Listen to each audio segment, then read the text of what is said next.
සුබ දවසක් වේවා සියලු දෙනාටම.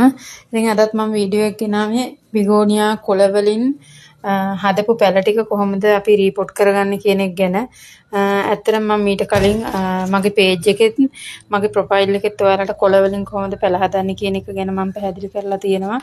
ඉතින් දැන් මෙතන පැල 3-4ක් තියෙනවා. ඒ 3-4 කොහොමද මේ රීපෝට් කරගන්නේ කියලා පෙන්වන්න තමයි මම මේ වීඩියෝ එක ගෙනාවේ.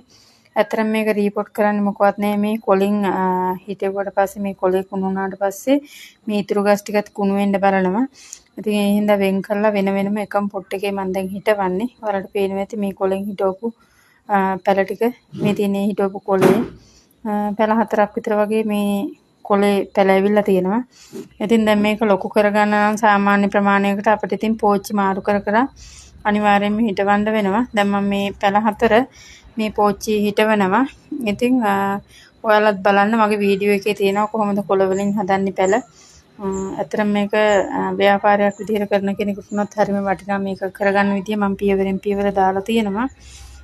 පැල වැඩිපුර බෝ කරගන්න පුළුවන්. කොහොමත් පොට් මාරු කරන්න වෙනවා පැලේ පොඩ ලොකු වෙනකොට. එතකොට තමයි ලස්සනට හදා ගන්න පුළුවන්. ස්තුතියි සියලු දෙනාටම.